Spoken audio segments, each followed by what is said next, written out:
On a bright, cool afternoon in early September of 2006, 22-year-old college senior Mindy Morgenstern walked out of her one-bedroom apartment in the small college town of Valley City, North Dakota. Mindy was tall and athletic, with curly black hair that came down to her shoulders. She wore a tank top, sweatpants, and running shoes. Mindy felt the sun beat down on her face as she carried her 2 empty laundry baskets down the steps outside of her second-floor apartment to the apartment complex's laundry room on the first floor. As Mindy got close to the laundry room, she heard 2 of the dryers buzzing. Mindy smiled. She'd clearly timed her trip perfectly. Mindy stepped into the cramped laundry room, pulled her clothes out of each dryer, and piled them into the baskets. Then she headed back towards her apartment. Mindy passed a young couple on the steps, and so she said hello and smiled. It was a pretty small apartment complex, and so Mindy made sure to be friendly to everyone she ran into there. In fact, most of her neighbors knew Mindy as the young woman who always had a smile on her face and a kind word to say. The couple said hello back to Mindy and smiled as well, and then Mindy continued the walk back up to her apartment. Mindy grabbed her key from her pocket and she tried to unlock the door, but she was really struggling to balance the laundry baskets in her arms as she tried to do this. At the same time, Mindy heard a voice behind her, and her neighbor, Mo Gibbs, swooped in and grabbed one of the baskets before it fell out of Mindy's arms. Mindy laughed at herself and then got the door open. She took the basket from Mo, thanked him for his help, and she went inside.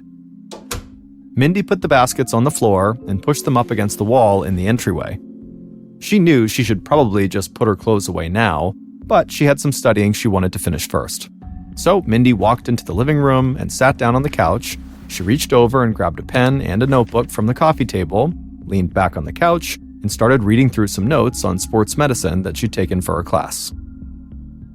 In high school, Mindy had been a basketball star, and she had dreamed of playing in college, and maybe even professionally in the WNBA someday. But not long after her high school graduation, Mindy had unfortunately been diagnosed with multiple sclerosis. Multiple sclerosis, or MS for short, is a chronic disease of the central nervous system that can affect a person's vision and movement and can cause fatigue and loss of balance. Since her diagnosis, Mindy had been doing well with treatment and medication, but the disease had forced her to give up playing basketball competitively. But as crushing as that was, Mindy had never let it get her down. She was a religious person who believed God had a plan for everybody, and so she had told herself that being a professional athlete just wasn't part of God's plan for her. But still, Mindy did love sports, and so she wanted to find another way to connect with athletics without actually participating in them. So she had spent her time in college studying to become a physical therapist someday, and she had also started working as an assistant coach for a high school basketball team in the area. In her living room, Mindy was going over her notes when her phone buzzed in her pocket. She put her notes down, grabbed her flip phone, and looked at the caller's number on the small digital display. Mindy took a deep breath. She really didn't want to talk to the person who was calling, but she thought it was rude not to answer. So, feeling resigned, she flipped open the phone and said hello, and she heard the voice of a man in his mid-50s on the other line. And before Mindy could get a word in after saying hello, the man said how excited he was that he'd caught her when she wasn't busy. The man on the other line was Rodney Kia, the father of Mindy's ex-boyfriend. Mindy and Rodney's son had broken up over a year ago, but when they were together, it had been very serious. Mindy had even thought they'd get married someday. But her boyfriend had moved to another city for college, and he had gotten tired of being in a long-distance relationship. So he had broken up with Mindy and stopped talking to her. But his father, Rodney, had stayed in Mindy's life. After the breakup, Rodney had called occasionally just to check in on Mindy. Mindy and Rodney had gotten to know each other pretty well when she was dating Rodney's son, so at first Mindy thought the calls were kind of nice, a father figure just making sure she was okay. But after a short time, it all kind of changed. Rodney had started calling several times a week, and Mindy just didn't really like it. Mindy's friends had told her she needed to cut Rodney off completely, just tell him to never call again, and if he did call, she needed to ignore it. Mindy hadn't gone that far, but she had told Rodney that he really needed to back off, and that it wasn't right that he kept calling her all the time. But Rodney clearly had not gotten the message. On this particular phone call, Rodney asked if maybe Mindy would want to get together for dinner sometime. When Mindy heard this, she just sighed. She could hear her friends' voices in her head. "You can't do this. Tell him to go away." Then, in a very calm, polite voice, Mindy told Rodney that she did not think that was a good idea. And she told him again that he really needed to stop calling her so much. Mindy then said goodbye, hung up, and slipped her phone back into her pocket. She hoped Rodney would finally take the hint this time and actually leave her alone.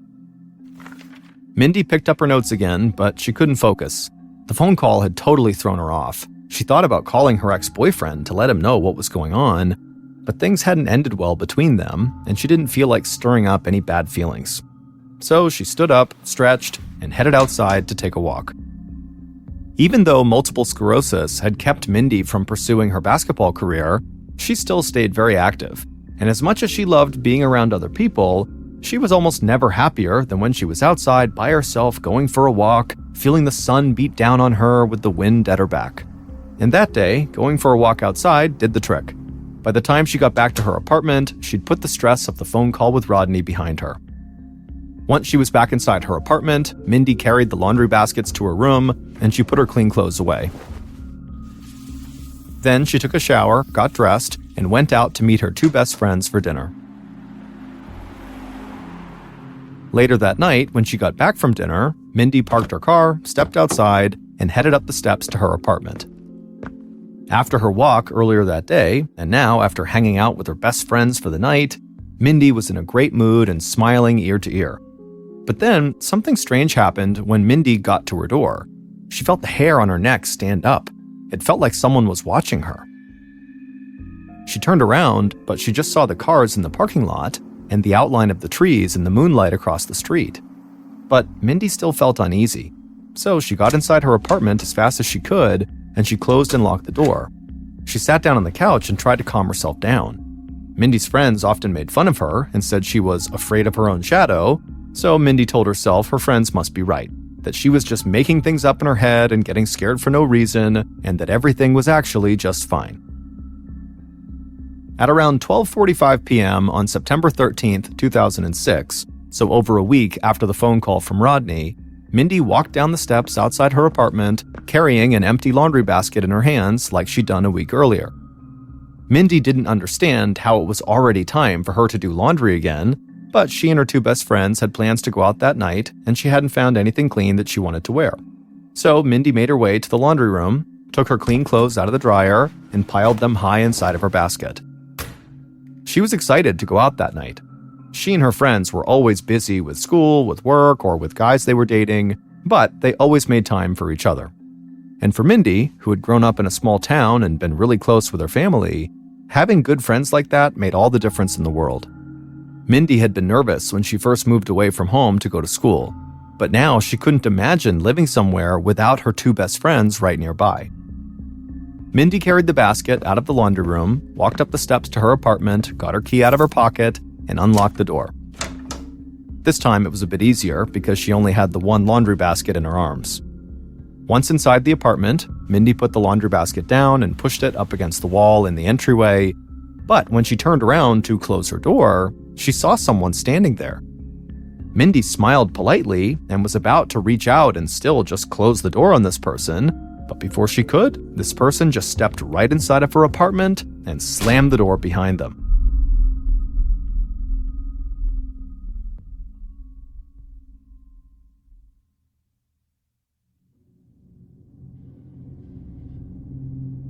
Over an hour later, so at about 2 p.m. that day, Mindy's neighbor, Mo Gibbs, the guy who had helped her get inside of her apartment the week earlier, he stepped out of his apartment carrying a large moving box in his arms.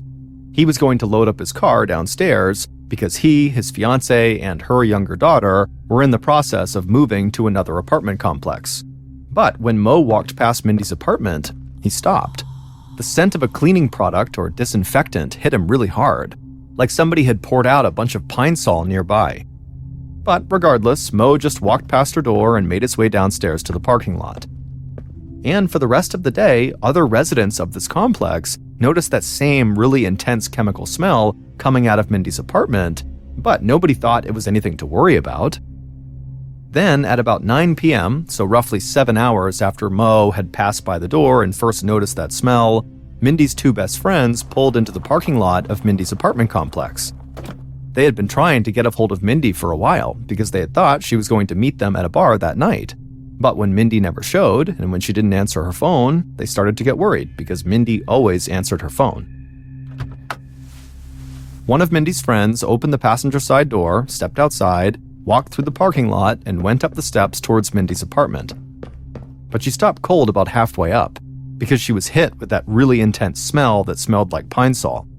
Mindy's friend figured the apartment management must be cleaning the floors or something, so she just kind of shook off the smell and continued walking up to Mindy's door.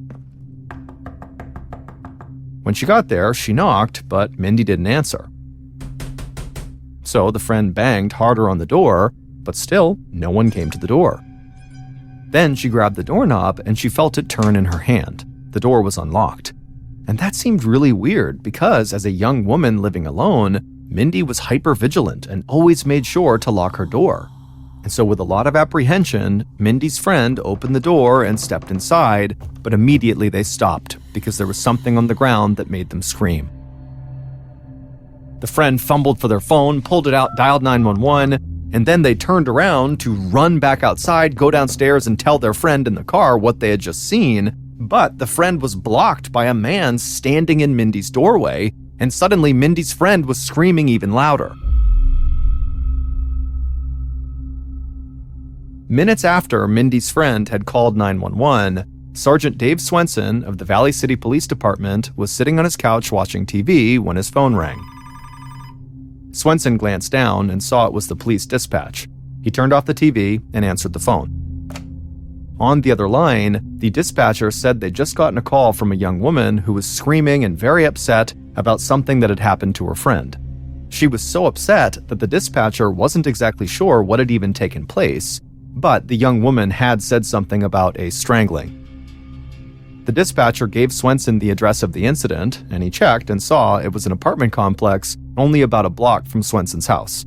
So he said he'd be over there in a minute and hung up the phone. Swenson was young and was an active part of the small Valley City community.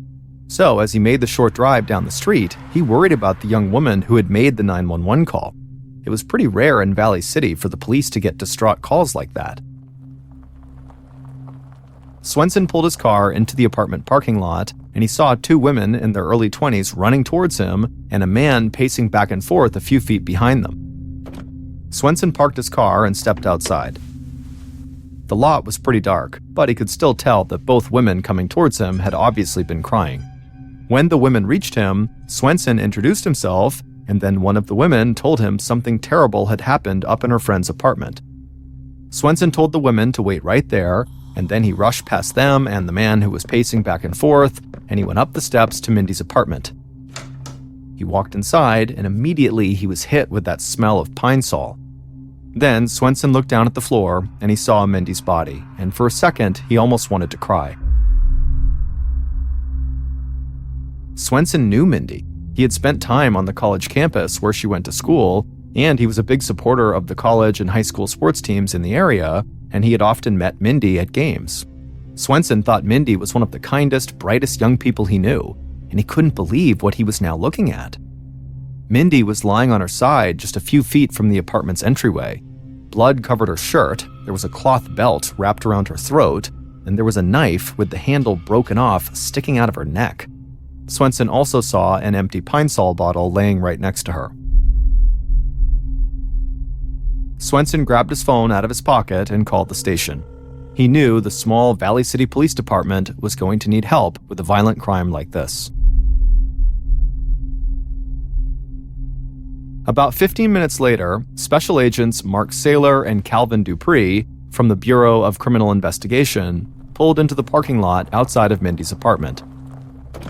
The Bureau of Criminal Investigation is a state law enforcement agency in North Dakota that aids local police departments with certain cases. Saylor and Dupree stepped out of the car and saw the flashing lights from local police cruisers that had already arrived at the scene. And they saw an officer standing with two young women and a man in the parking lot. Saylor and Dupree waved to that officer and then walked over to the group. Both of the agents were tall with broad shoulders, and they both looked very intimidating. Sailor told Mindy's two friends and the man that was with them that he and Dupree would need to ask them some questions, but it might still be a little while, so he thanked them in advance for their patience. Sailor's voice was soft and calm, a contrast to his physical appearance. Sailor and Dupree left the group and walked across the parking lot and up the steps to Mindy's apartment. They put on their gloves and went inside with the few other local officers that were already in there. Like everyone else who had been near Mindy's apartment that day, the first thing Sailor and Dupree noticed beyond Mindy's body was the strong smell of pine sol. The agents approached Mindy's body and crouched down to get a closer look. It was immediately evident to them that whoever had done this had poured pine sol all over Mindy's body and then tossed the empty bottle to the ground. They figured that the killer must have done that to try to get rid of any physical evidence they might have left behind on Mindy's body. After spending a few minutes examining the victim, Sailor and Dupree did a sweep of the small apartment. In Mindy's bedroom, they saw photos of her and her parents, and of her goofing around with her friends. There were sports trophies and ribbons, and suddenly it just hit both of the agents how young Mindy was and how happy she looked in every picture they had taken of her. It didn't take long for Sailor and Dupree to notice that really nothing in any of the rooms seemed out of place, and there was no sign of forced entry, so this did not look like a robbery to them. Not long after the agents had walked through the apartment, state forensics officers arrived. They got right to work examining blood spatter on the floor and on Mindy's body. Then Sailor and Dupree watched as one of the forensics officers examined Mindy's hands and fingers, and at some point, that officer turned and said he'd found something. Parts of Mindy's fingernails had broken, and she had scratches on her hands. The officer said that indicated that Mindy had put up a fight against her attacker. The forensics officer examined Mindy's fingernails even closer, and he was convinced there would be DNA material from the killer under Mindy's nails. So the officer ordered that Mindy's hands be treated as vital evidence from that moment moving forward. And so another forensics officer approached Mindy's body with 2 evidence bags, and Sailor and Dupree watched as the forensics officers worked together to painstakingly slide these evidence bags over each of Mindy's hands, and then once they were over, they tied the bags off to keep Mindy's hands from being corrupted until an autopsy could be performed. While the forensics team continued working in the apartment, Sailor and Dupree headed back outside to the parking lot. Once there, they approached Mindy's 2 friends and that man, who were all still standing with a local officer. Mindy's friend, who had actually discovered the body, told the agents that she and her other friend had wanted to meet Mindy at a bar that night, but Mindy never showed up, so they came here to check on her. Then Agent Sailor asked the man who was there if he was a friend too, but the man shook his head. He said his name was Robert Linz, and he was one of Mindy's neighbors. He said he'd heard screaming outside of his apartment, so he'd run out to see what was going on. Then Robert said he saw Mindy's friend in the apartment, and he walked in to make sure she was okay, and that's when he saw Mindy lying on the ground. Sailor and Dupree thanked Mindy's 2 friends as well as the neighbor, Robert, and the agent said they would probably need to follow up with all of them soon. Then Sailor and Dupree walked through the parking lot to go back to Mindy's apartment. But as they walked, they talked about Mindy's neighbor, Robert. The guy was wiry and covered in tattoos, which was really not a typical look for people who lived in Valley City. But Sailor and Dupree didn't really care about Robert's tattoos. What they cared about was they had noticed multiple cuts on one of Robert's hands.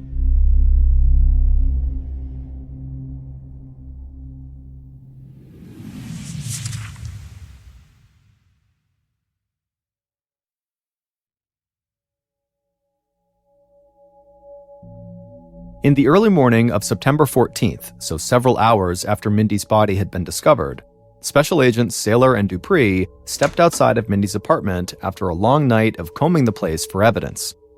The sun was starting to rise and the morning was quiet, but Sailor and Dupree knew that would change as soon as the news about Mindy's murder began to spread through this small town. The agents had worked enough cases in tight-knit communities to know that panic and fear can easily rip through a place like a virus whenever a horrible crime has been committed. As the state crime lab ran tests on blood and DNA evidence found at the scene, Sailor and Dupree wanted to get a jump on the investigation, and they wanted to start with Mindy's tattooed neighbor, Robert. Saylor and Dupree had enough experience to know that some killers would come right back to the scene of the crime when their victim had been discovered. Killers often did this to monitor police activity or to try to alter evidence before police arrived. The agents did not think Mindy's two girlfriends had anything to do with her murder, but Robert seemed like a legitimate suspect. Forensics officers had said they believed Mindy put up a fight, and Robert had those fresh cuts all over his hand. So, Saylor and Dupree began by running a quick background check on Robert. The check revealed that Robert had moved to North Dakota from California, and when he was still in California, he had served over 2 years in prison for stealing a car at gunpoint. Later that morning, Saylor and Dupree interviewed Robert in a small interrogation room at the local police station. Robert was very jittery, like he couldn't sit still during this interview, but he was polite and respectful when he answered the agents' questions.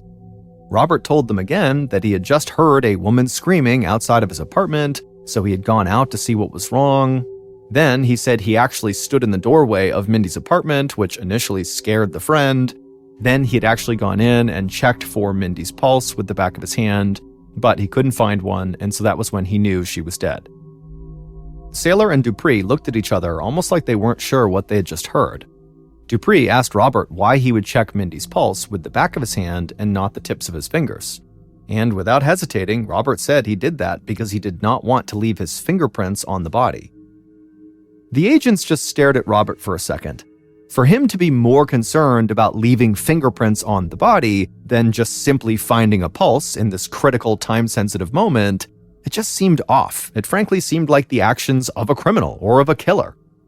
But Saylor and Dupree knew this guy had done time in prison, so there was a chance he understood if fingerprints were found on a dead body, he would automatically become a primary suspect, and the cops might not give him the benefit of the doubt. So Saylor and Dupree were not going to proclaim Robert's guilt right away, no matter how strange and suspicious his actions were. Then the agents asked Robert how he got the cuts on his hand, and Robert said he had gotten them the day before at the steel manufacturing plant where he worked. He said getting cuts like this was just part of the job. Saylor asked Robert if he would submit samples for a DNA test, and Robert said he would. Shortly after, an officer stepped into the interrogation room and swabbed the inside of Robert's mouth for the DNA sample.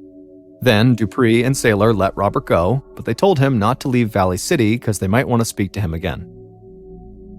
Later that day, officers followed up on Robert's alibi that he had been at work, and multiple people at the steel manufacturing plant said, yep, Robert had been working at the time Mindy had supposedly been murdered. But Saylor and Dupree weren't ready to write off Robert as a suspect quite yet. It was possible his friends could be lying for him, or that they simply had not seen him leave work at some point during the day. Still, Saylor and Dupree did not want to fixate on just one suspect while they were still waiting on test results from DNA samples found under Mindy's fingernails. And because there had been no sign of forced entry into Mindy's apartment, the agents thought there was a good chance Mindy had known her killer.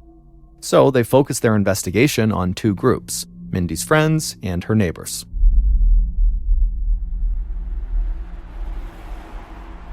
A couple of days into the investigation, and Agent Saylor and Dupree returned to Mindy's apartment complex to interview as many of her neighbors as possible. The agents were accompanied by a local officer, and when they all got to the parking lot, that officer immediately recognized someone. Mindy's neighbor, Mo Gibbs, the man who had helped Mindy hold her laundry while she unlocked her door a couple of weeks earlier, was loading more moving boxes into his car. Mo was a jailer at the county jail, and so he knew most of the officers at the Valley City Police Department. The officer waved hello to Mo and said that they'd love to talk to him to see if maybe he could help them with their investigation. Mo said he'd be happy to help, and he slid a moving box into the backseat of his car and then walked over to that officer and the two agents.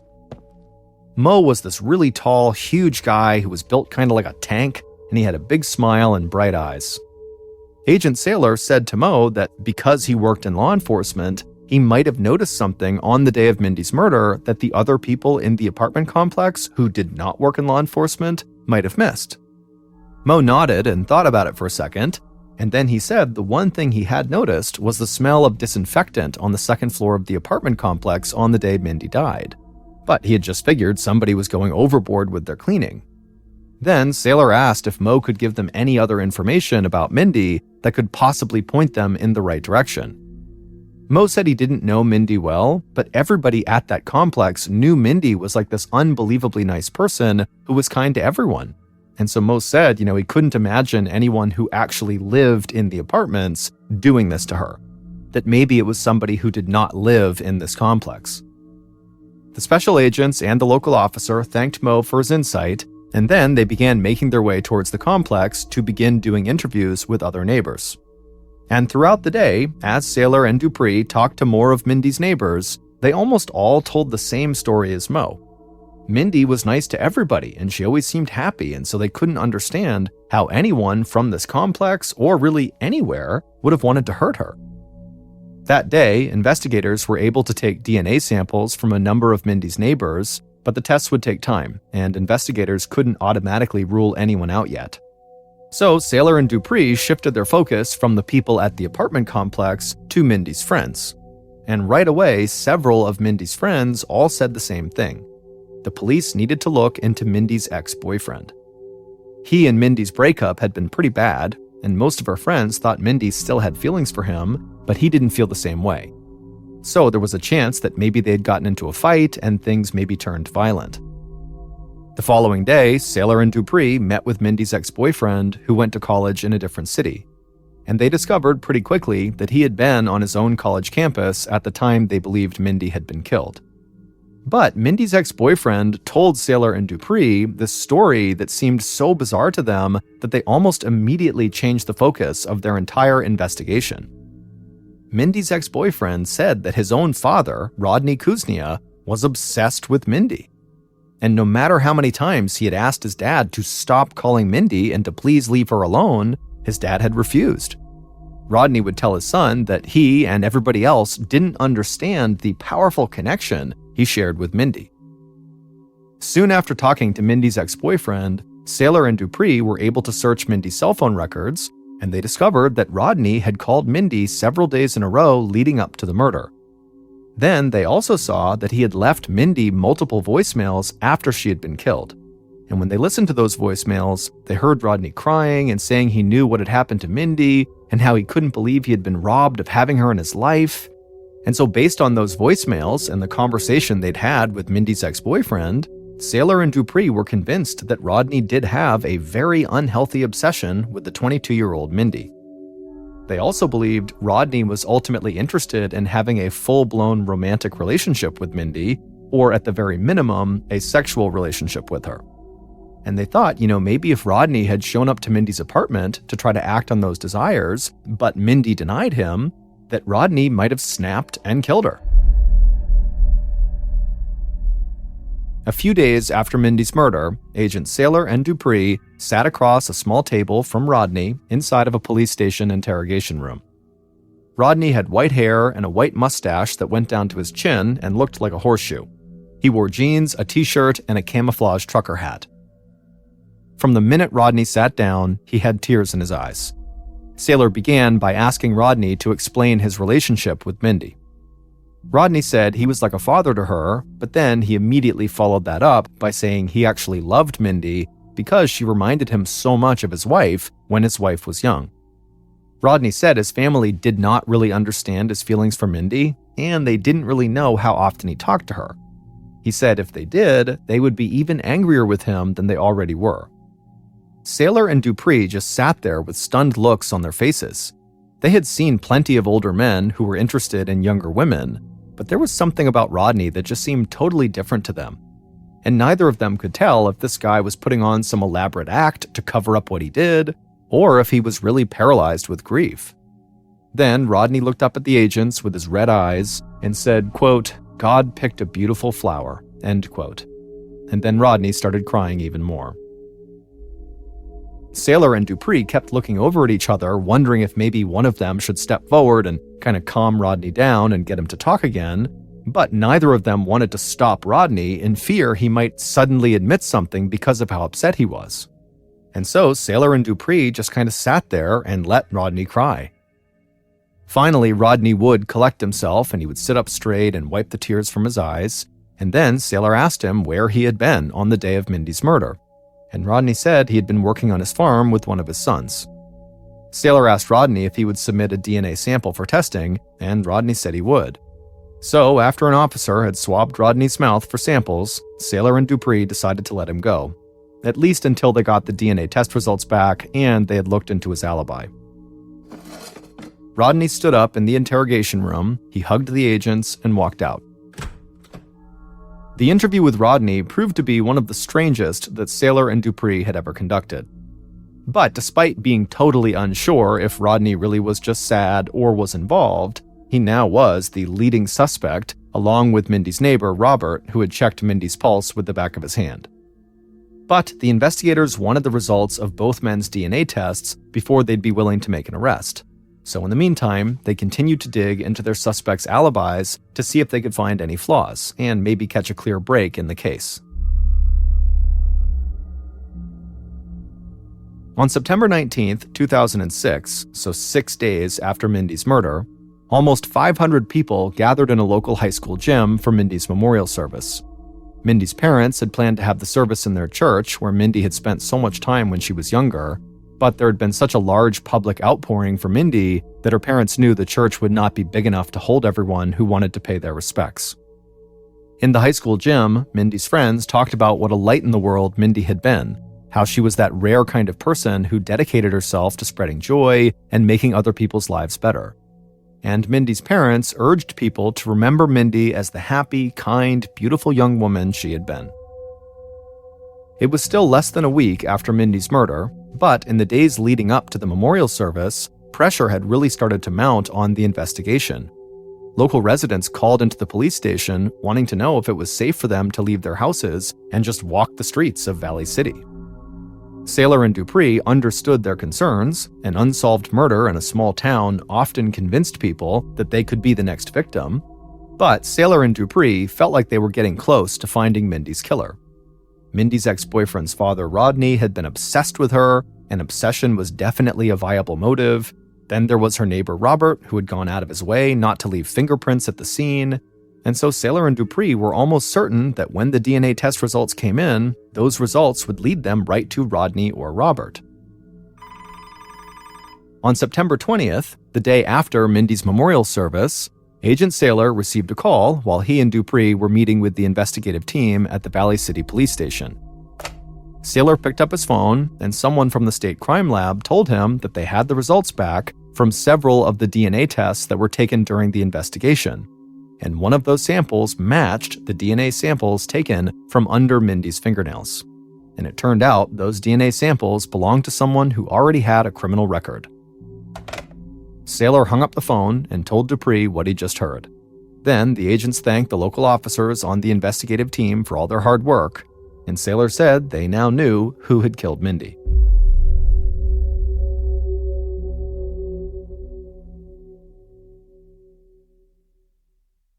Based on DNA test results, evidence found at the scene of the crime and on the victim's body, and interviews conducted throughout the investigation, here is a reconstruction of what investigators believe happened on September 13th, 2006, the day someone murdered 22-year-old Mindy Morgenstern.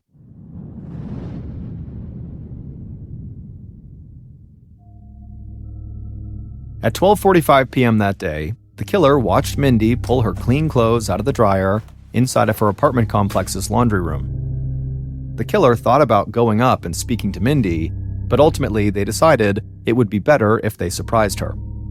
So the killer stepped away from the laundry room and quickly walked across the first floor of the apartment complex. Then they ran up the steps to the second floor, they eyed Mindy's apartment, and then walked around a corner so they could see her apartment without being seen themselves. Then the killer waited for a couple of minutes, but it felt like an eternity. Finally, the killer saw Mindy reach the top of the steps and walk towards her apartment door. Then they watched as Mindy reached into her pocket and took out her key. At this point, the killer quickly moved from their hiding spot around the corner and walked toward Mindy's front door. And they were only a few feet away when Mindy stepped inside and pushed the laundry basket up against the wall. The killer stepped right into Mindy's doorway, and when Mindy turned around to close and lock the door, the killer just stood there smiling. Mindy smiled back, but before Mindy could say anything, the killer grabbed her by the shoulders and shoved her back into the entryway. Then the killer stepped inside her apartment and slammed the door, trapping both of them inside. The killer moved in on Mindy, but Mindy lunged at the killer. Mindy was fast and strong, and she thrashed at the killer, but the killer was able to get a hold of Mindy and wrap their arms around her and throw her hard to the floor. Mindy lay there for a second stunned, and as she did, the killer glanced around the room and saw a cloth belt near the pile of clothes in the laundry basket. Without thinking, the killer grabbed the belt and then crouched over Mindy, and before Mindy could try to get to her feet, the killer began wrapping the belt around Mindy's throat, and they began tightening their grip. Mindy scratched and clawed at the killer's hands, but they held on tight and kept pulling harder and harder on that belt. Mindy gasped for air over and over again until she couldn't anymore, and then finally the killer loosened their grip, and Mindy collapsed fully on the floor and stopped fighting. But the killer could still hear Mindy wheezing. She was alive. And the killer knew they had already been in the apartment much longer than they had planned. So the killer left Mindy struggling to catch her breath on the floor, with the belt still wrapped around her neck, and they rushed into the kitchen. They began pulling open all the drawers until they found a large, sharp kitchen knife. Then the killer took that knife and marched back to where Mindy was still on the floor. The killer crouched down again, grabbed Mindy by the hair, tilted her head back, put the blade just above where the belt was wrapped around her, and slit Mindy's throat. Afterwards, the killer jabbed the knife deep into Mindy's neck. Blood poured down Mindy's neck and onto her shirt and arms, and then Mindy died. The killer stood up and looked down at Mindy's body. Suddenly, they started to panic. There was so much blood, and Mindy had really fought back. The killer knew they must have left physical evidence on her body, and there were definitely fingerprints on the knife. So the killer darted back into the kitchen and threw open the cabinets under the sink. And there, they found a pair of rubber cleaning gloves and a bottle of Pine Sol. The killer put on the gloves, grabbed the bottle that was almost full, and went back to Mindy's body. The killer put the bottle down on the floor, then they gripped the knife handle sticking out of Mindy's neck in one hand, and then braced the other hand against Mindy's shoulder, and they broke off the knife handle. Then they pocketed the handle and grabbed the bottle of Pine Sol. They opened it up and poured it all over Mindy's face, shirt, arms, and legs. When the bottle was empty, the killer just dropped it on the floor next to Mindy. They stood up and walked to the door. The killer cracked open the door and looked out into the hallway to make sure nobody was close by. Then they stepped out into the hall, shutting the door behind them. They turned, they walked down the hall, they turned the corner, and went into their own apartment. Once inside, the killer got rid of the knife handle in the trash and rinsed off their hands and face in the sink. Not long after that, the killer stepped out of their apartment like nothing had happened, and they began heading down to the parking lot to load their car with moving boxes. It would turn out Mo Gibbs, who was Mindy's neighbor and a county jailer, murdered Mindy Morgenstern. Mo had often seen Mindy around the apartment complex, and at times he had even watched her from the shadows. Then, a little over a week before the murder, Mo had helped her hold her laundry while she was able to unlock her door and get inside of her apartment, and it was during that brief interaction that Mo decided he had to have sex with her. But Mo and his fiancée were moving out of the apartment complex soon, and he felt like he had to move fast. So on May 13th, when he saw Mindy doing laundry again, he decided it was time to act. After the murder, Mo had just gone about his business like normal, loading up his car and texting his fiancée. But when he had smelled the strong scent of Pine Sol, he worried that he might have gone too far, and that the smell might draw attention to the scene. But hours passed without anybody going into Mindy's apartment, and even when Mindy's friend found her body later that night, Mo didn't panic. He just kept going to work, spending time with his fiancée and his daughter, and getting ready to move like everything was fine. But when the DNA test results came in, they pointed investigators directly to Mo. And so Agents Saylor and Dupree started digging into Mo's history, and they discovered he was not the man he said he was. Years before Mindy's murder, he had changed his name to Mo Gibbs, come to Valley City, and taken up an entirely new identity. This had allowed Moe to hide the fact that he had prior convictions when he applied for his job at the county jail. But Moe's past came out when the DNA under Mindy's fingernails matched the samples he had provided, because it also turned out that Moe's DNA samples matched DNA samples found in an unsolved rape case that had taken place years earlier in Fargo, North Dakota. And so police came to believe that Moe had attacked Mindy in her apartment with the intention of ultimately raping her, but when Mindy had fought back so fiercely, Moe abandoned that plan and just killed her. Police arrested Moe, and following his arrest, 6 women came forward and accused him of sexually assaulting them while they were prisoners in the county jail where he worked. And one of those women actually said Moe had sexually assaulted her just hours before Mindy was murdered. Moe Gibbs was found guilty of Mindy's murder, and he pled guilty to 6 counts of rape stemming from the accusations made by the women who had come forward. He was sentenced to life in prison without the possibility of parole. In 2008, 22-year-old Julian Buchwald was living in a small rural town in southern Australia called Budgeree. He lived there with his parents, who owned a small house on a massive 1,200-acre plot of land, which for reference is about 2 square miles. However, this land was made up mostly of thick brush and forested areas, so for the most part, they just stayed close to their actual house. However, there was a waterfall deep into the woods on their property that periodically they would go to visit. Less than a 20-minute drive north of Budgeree was another small rural town called Churchill, and in that town was Julian's girlfriend, 17-year-old Carolyn Watson, who also lived with her parents. The young couple had met 2 years earlier at the church they both went to. They were both very devout Christians, and their plan was to get married the next year when Carolyn turned 18 and was done with her studies. On Tuesday, March 4th of that year, Julian and Carolyn decided to go out and have a picnic lunch at the waterfall on Julian's family's property. So, early that afternoon, Julian left his house, he hopped in the family car, he drove north to Churchill, he picked up Carolyn, and then he drove her back to his family's property, where he turned onto a dirt road that would take them into the forest to the waterfall. At some point along this short, bumpy road through the forest, Julian was looking out ahead of the car when he spotted what looked like roadkill on the side of the road. And this roadkill, it looked bigger than he was used to seeing in this area. And so he stared at it as the car kind of rolled past it. And right after they had driven past the roadkill, he turned to Carolyn and said, hey, there's some really weird roadkill on the side of the road right over there. And so Carolyn, who really didn't care, she kind of slowly looked up and turned around and looked, but she didn't see it. And then after that, the two of them did not discuss the roadkill any further. And so Julian just continued to drive along this dirt road until the road kind of opened up into this big clearing. And in the middle of this clearing, which was basically this field, there was a small pond with a 10-foot-high waterfall feeding into it. This was the waterfall.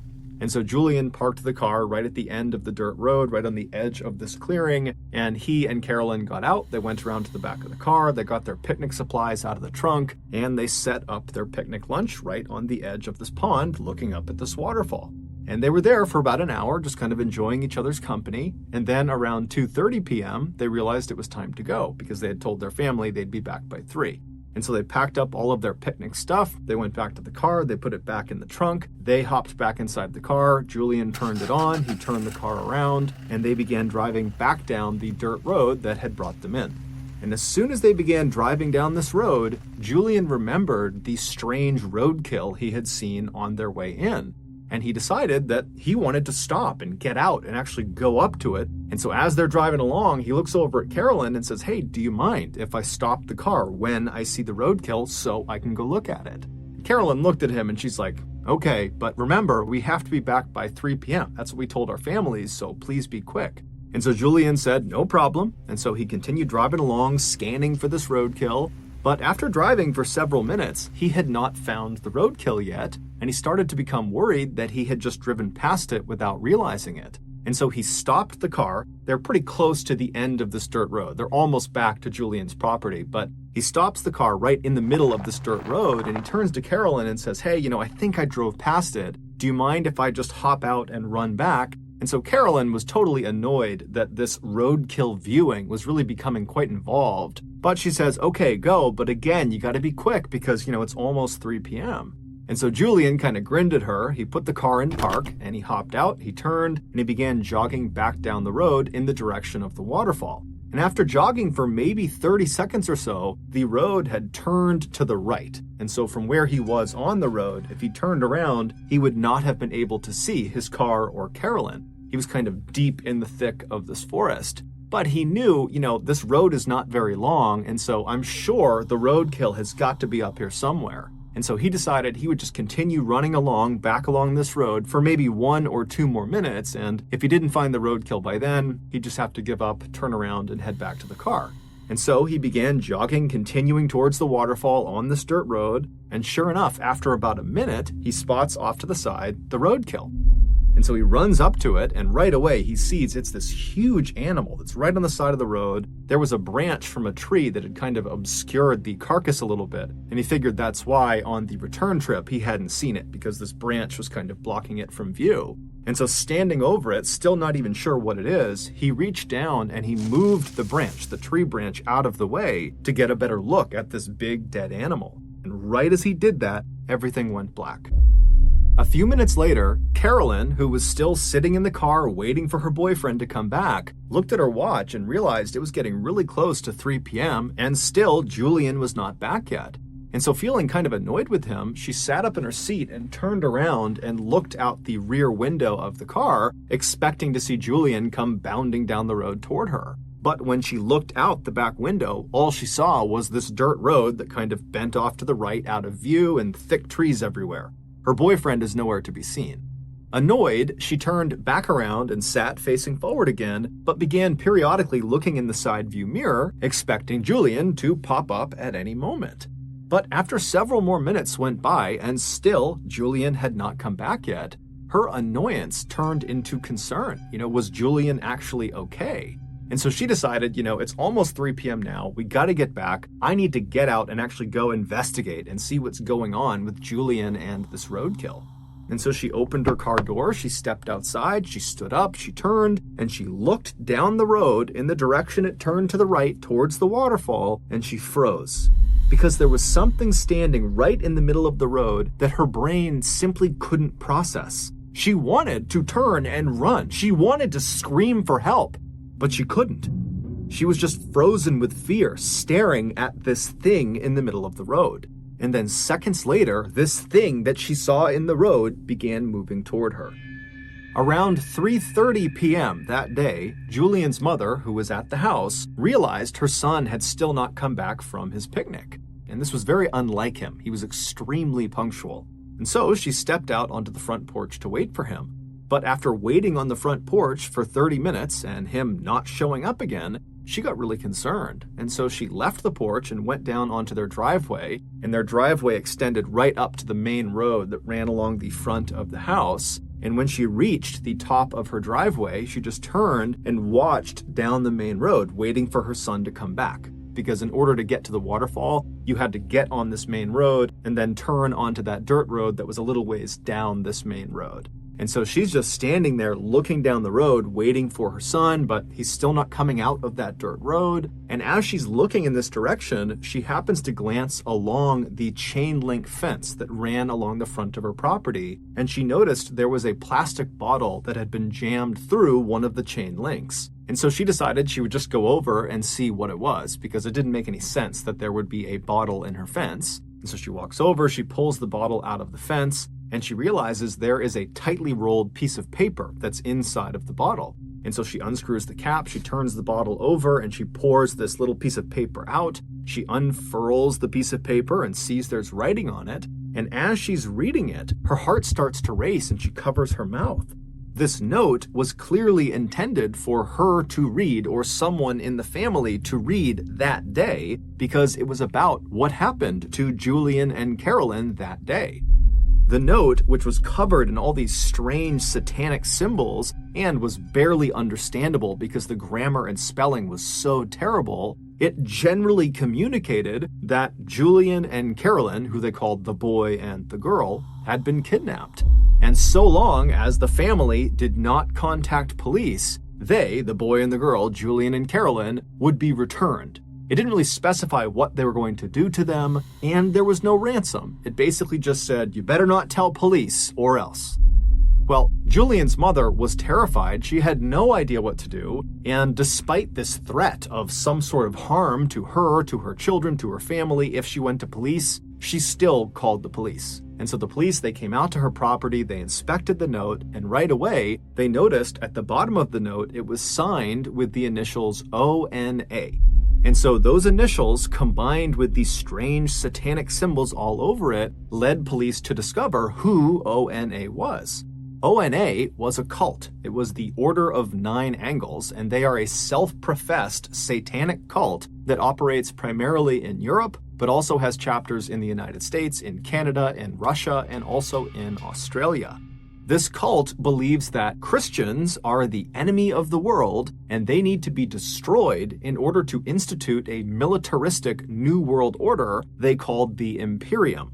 And if that wasn't frightening enough, this cult openly advocates for, and apparently practices, human sacrifice.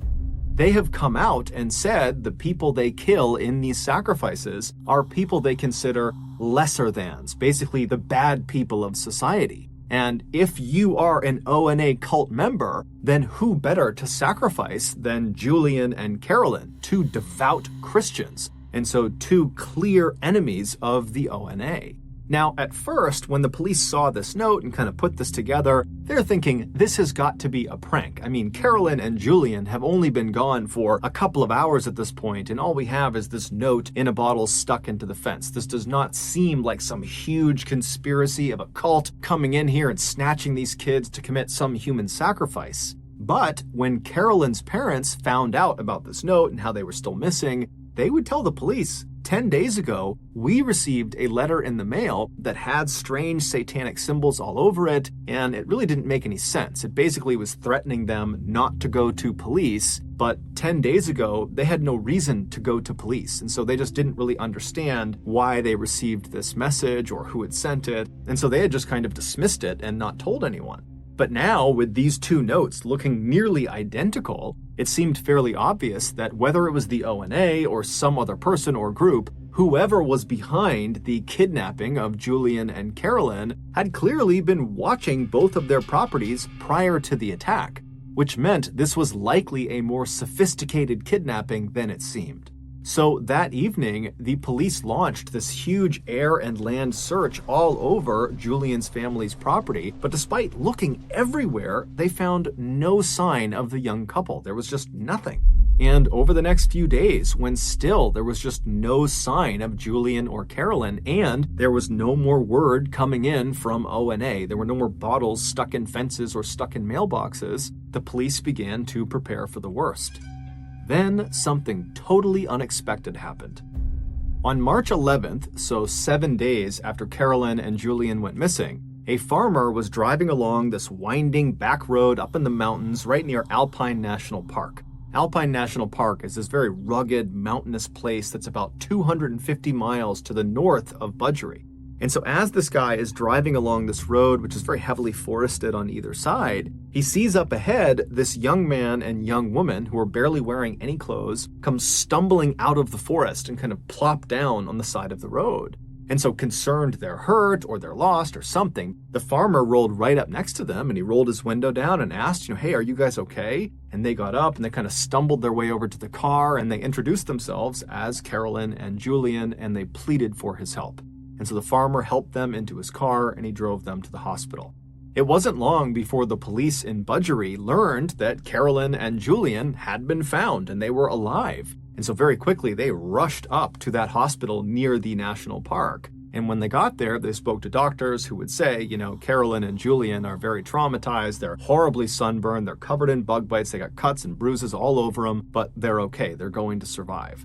And so the police went into Julian and Carolyn's room, and at first, they just talked to them for a couple of minutes to really see that they were okay. And after feeling pretty confident that they were, they said, look, I don't mean to just jump right into the trauma you've just experienced, but we really need any information you can give us about what just happened. Who did this to you? Who brought you out here? Because if it's ONA and they're out in the Alpine National Park, we need to know about it, we need to get out there, and we need to stop them. And so Julian and Carolyn would both independently sit down and tell the police what happened to them. And so the following is the combined story of these two accounts that they gave police. 7 days earlier, when Julian had gotten out of the car and ran back down the road to that dead animal on the side of the road, and he had reached down to kind of get that branch out of the way to get a better look at this thing, he heard sudden movement behind him, and as he turned, he didn't have a chance to see what was behind him, but he felt something hard smash him in the back of the head, and it knocked him unconscious. When he woke up, he knew right away that a significant amount of time had passed, that he had been unconscious for what must have been several hours, because now it was dark out, and when he was struck, it was broad daylight, and he looked around him and he had no idea where he was. He was in the middle of this forest, he had no clothes on, his wrists and his ankles were tied together, and he moved around and he realized he had been tied to a tree that was right behind him. And so he's got no idea what's going on. He has no idea where he is. He's looking around. He doesn't see anyone. And then amazingly, when he looks down, right next to him, underneath some leaves, is a knife. And so he's thinking, how in the world is there a knife right next to me? This almost seems like it was placed to be here for me. But either way, he reaches down with his hands, he picks this knife up, and he's able to cut the restraints off of his ankles, and then he's able to cut the restraints off of his waist, and then he stands up and he's able to kind of cut off the ones on his wrist, and then he's free. And so he takes this knife, and he has no idea where he's going, but he needs to get away. He doesn't know if whoever brought him here is going to come back, and so he just picks a direction and he starts running. Shortly after Julian had been struck in the back of the head after looking at that dead animal carcass, Carolyn was still sitting in the car and she was starting to get annoyed and kind of worried about Julian. And so she gets out of the car, she stands up, she turns, and she looks down the dirt road where it kind of bends off to the right. And standing in the road, maybe 10 feet away from her, is this man wearing all black. He's got a black balaclava over his face, and he's looking right at her. And so she's so scared, she just frozen to the spot. And then this guy charges her, he tackles her to the ground. And then once she's on the ground, he rips all her clothes off. And then he binds her wrists, her ankles, he ties them together so she's hogtied. And then he puts a blindfold around her eyes. And so she's lying on the road, she can't move, she can't see anything. And she hears her attacker run off down the road. And then a couple of minutes later, she hears a car approaching and it stops right near her. And then she hears the sound of a car door opening, someone walking up to her, and then they pick her up and they put her in the trunk of this car. They shut the trunk, and then the car kicks into gear and it starts driving away.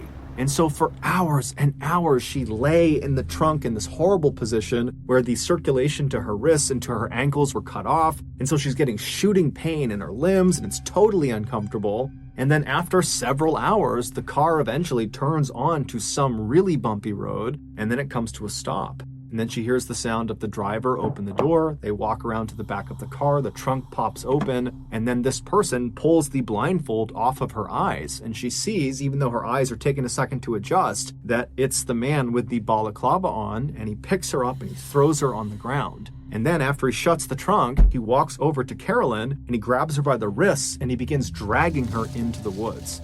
And so as she's being dragged, Carolyn is thinking, I'm about to be killed somewhere in the middle of the woods. There's nothing I can do. I can't go anywhere. I can't do anything. And after several minutes of being dragged, she gets dropped. And then this man with the balaclava, he walks back to the car and he gets a shovel. And when he walks over to her, he makes a special point of showing her the shovel. And then he rolls her onto her side so she's positioned in such a way that she can see what he's doing. And then right in front of her, he takes that shovel and he begins digging a hole in the ground. And so Carolyn's watching him and she's thinking, he's digging my grave. And so for several hours, Carolyn just laid there wondering what was going to happen to her as this guy dug this hole deeper and deeper into the ground. And then finally, when the hole was apparently deep enough, the guy got out of the hole, he dumped the shovel, he walked over to her, he picked her up, and he threw her into the hole. And so Carolyn at this point is literally anticipating death at any moment. She doesn't know how he's going to kill her, but she thinks it's going to happen any minute. And so she wriggles herself onto her knees and does the only thing she can think to do, which is just to pray. And so as she's sitting there kneeling and praying, she hears the sound of her attacker walking off.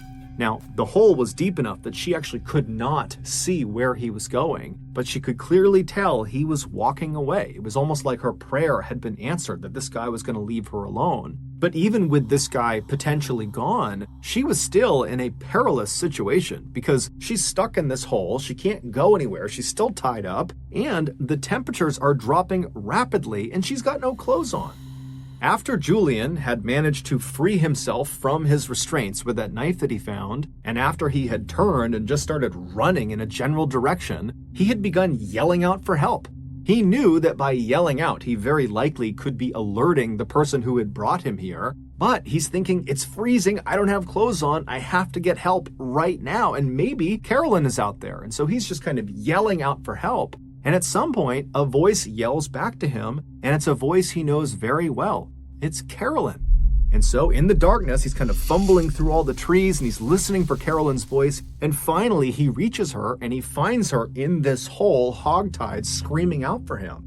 And so there's this moment where he kind of explains what happened to him, and she's trying to explain what happened to her, but they're just so scared that this attacker is going to come back that Julian just hops into the hole, he cuts her restraints, and then Julian helps Carolyn out of the hole. And at this point, Carolyn can barely walk because the circulation had been cut off for the most part to her legs for the better part of 6, 7, 8 hours at this point. But still, they're desperate to get out of here, so Julian's kind of holding Carolyn up, and they begin to walk away from this hole site. And as they're leaving, they begin scanning around the area in case, this attacker has left something else on the ground, because Julian had said, I found a knife near where I was being held. And sure enough, as they're leaving, not far from the hole, they spot lying up against a tree a sleeping bag, and rolled up inside of the sleeping bag was some food and some water. And so Julian and Carolyn, they can't understand how in the world this has happened. Both the horrible luck of being kidnapped and brought out here, and the unbelievable luck of finding life-saving supplies just laying nearby. But either way, they grab the sleeping bag, they grab the food and water, and they take off running. For the next 48 hours, the couple roasted during the daytime when the sun was out because the temperatures would climb significantly. There wasn't much shade where they were walking around, so they're getting horribly sunburned. And then at night, the temperatures would plummet and they'd be freezing cold, and they'd get inside of their one sleeping bag and they'd shiver together and do their best to ration some food and water. And they're telling themselves, to stay positive, that eventually if they just keep on moving every day, they're going to find a person, they're going to find a road, they're going to find something that will save them.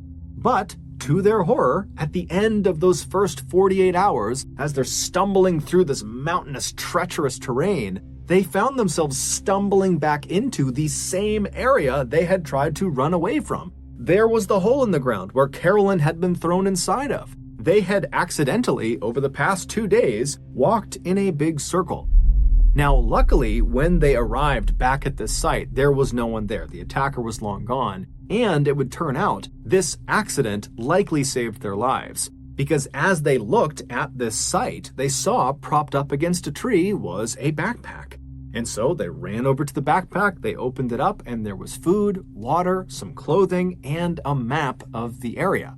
Now, again, the couple is totally dumbfounded why they are just happening to find these life-saving supplies right when they need them. But at the same time, they're thinking, okay, well, if these supplies are sitting here, then certainly the person who has left them here, their attacker, they're going to be back soon. And so they just grabbed the backpack with everything inside of it and they took off running. And for the next 5 days, they used that map as best as they could, and they eventually stumbled their way through the terrain, roasting during the daytime and freezing at night. And eventually, they reached that road where they stumbled out, and the farmer driving along the back road, he spotted them, and he brought them to the hospital. After hearing this story, the police very quickly organized a massive search around the area of Alpine National Park where the farmer picked up Julian and Carolyn, because they're thinking, okay, it's got to be right around here that we'll find the man in the balaclava that might lead us to the ONA, or maybe he's not connected to the ONA, but whoever he is, we need to find this guy. And so the police, they go out, they do this huge search, they don't find the man with the balaclava, they don't find any sign of the ONA, but they do find that area where that hole had been dug that Carolyn had been thrown in. And when they searched that area, they found the shovel, they found some rope, and they found some duct tape. And when they brought that in to be examined, they couldn't believe what they discovered. All of those items belonged to Julian, which meant either the kidnapper had taken all of these supplies from Julian right before going out and perpetrating this kidnapping, or, much more likely, Julian had supplied these things to the kidnapper and so was involved in some way in this kidnapping. And so the police went to Julian and confronted him with this information and said, "You're not telling us everything because these are your items." And at first, Julian would completely deny any accusations that he had anything to do with this. But after some very serious police pressure was put on him, he cracked. The following is the real story of what happened. Back on March 4th, so the day that Julian and Carolyn went missing, Julian, after picking Carolyn up, they made it onto that dirt road that led into the forest towards the waterfall, and as they're driving along, Julian claimed to have seen some roadkill, some very strange roadkill on the side of the road. And so when Carolyn kind of turned around to look and didn't see it, Julian made it seem like, oh, well, we drove past it, that's why you didn't see it. But in reality, there was never any roadkill. That was completely made up. There was no roadkill. All Julian was doing was creating something that would allow him to then get out of the car at the end of their trip.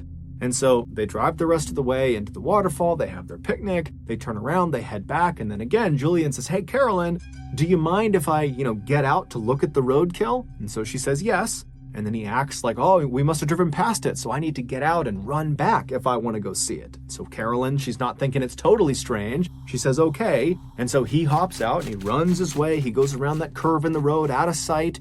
There's no roadkill. Instead, he makes his way to a tree where days earlier he had stashed his all-black outfit, his black balaclava, and his knife, his shovel, his rope, his duct tape. It was all stashed in this spot that was going to be out of view of where Carolyn was. And so after getting all dressed up, he turned and began walking back towards Carolyn and his car. And when he turned the corner, he saw Carolyn was already standing outside of the car. And so he charged her, he tackled her to the ground, he ripped her clothes off, he hog-tied her, he threw her in his car, and then he got all of his supplies, he threw those in the car too, and he began driving away. And for 6 hours, he drove north all the way up to Alpine National Park. And then when he got there, he found a road that would kind of go off the trail a ways into the forest, at which point he opened the trunk, he pulled Carolyn out, he threw her on the ground, he dragged Carolyn into the woods, and then with her blindfold off, he made sure to show her the shovel and he began digging that hole to give her the impression that he was going to kill her and bury her. He really wanted her to be totally terrified. And then after he had dug this hole, he dumped her into the hole. And then when she couldn't see what he was doing because she's deep inside of this hole and she's all tied up, he ran away. And when he was far enough out of view, he took off all of his clothes and kind of stashed it near a tree. And then completely naked, besides his knife, which would be his alibi for how he had gotten free, he began moving back towards the site where he knew Carolyn was in this hole. And then after waiting a little bit, he began yelling out for help. And then she heard him. And so she yells back to him, "Yo, Julian, I'm over here." And so Julian goes to the sound of her voice, and then when he sees her, he pitches her this ridiculous story about how he was tied up over there, but he found this knife, and he was able to cut himself free, and look, I'll cut you free, and oh, the attacker's gonna come back soon. And so he helps her out of the hole, and oh, look, they left a sleeping bag and some food and water, let's go. And so he grabs the supplies, and they head off into the bush. Now, the whole time, over the course of these 7 days, Julian knew exactly where he was. And so when they accidentally went in a circle and arrived back at the site where the hole was and then found that backpack that had more food and more water and some more supplies, that was intentional. That was not an accident. He had left the backpack there, and so that's why they had doubled back. And then 5 days later, after scampering through the wilderness, they magically found the road. But again, Julian knew where the road was. He had intentionally stayed out for the days that they were out there. And so after Julian tells the police all this, they say to him, was Carolyn in on this? I mean, did she know this was going on? And he said no. The whole time she believed they were getting stalked by their attacker. And if they ever caught up to them, they would be killed. And so the police are like, okay, well, why did you do this? Julian would say, he and Carolyn were both very committed to their faith, and they both believed in not having sex before marriage. But over time, Julian had gotten to the point where he just couldn't wait any longer to have sex with Carolyn, and they weren't scheduled to get married for another year. And he just did not think he could wait a full year before they could finally have intercourse. And so he had staged this entire kidnapping in order to hopefully coerce Carolyn into having sex with him. And so while he and Carolyn were out on the run in Alpine National Park for those 7 days and nights, they were not wearing any clothes or barely wearing any clothes, and at night they only had that one sleeping bag that Julian had intentionally staged in advance. He knew they would have that one sleeping bag, and so they would climb into that bag at night because it's freezing cold out, and as they're laying there right on top of each other, he would say to Carolyn, "We need to have sex in order to produce enough heat that we don't freeze to death out here." But Carolyn, despite the circumstances, every time said no. And so after 7 days of trying to convince Carolyn that they had to have sex, it was a matter of life or death, and that if they just said their vows, that under the eyes of God, they would be considered married and sex would be okay at that point, despite all of his best efforts, every single time, Carolyn just continued to say no, no, no. And so at the end of those 7 days, Julian finally just gave up. And so that's when they magically made their way out to the road and were rescued. Julian would also tell police that he was the one who wrote those notes prior to the kidnapping in hopes that they would believe the Order of the Nine Angles was behind all of this and he wouldn't get in trouble. Prior to his trial for kidnapping, Julian was out on bail and he decided he would just try to flee Australia. And so the way he did this is he dyed his skin a darker shade, and he also dyed his hair darker, and then he attempted to use a fake Indian passport to go to India. And he was able to fool Australian authorities, but when he arrived in India, he was immediately found out and he was extradited back to Australia where he would stand trial. And in 2009, he was found guilty of kidnapping along with a host of other obscure charges, and he was sentenced to 7 years and 9 months in prison.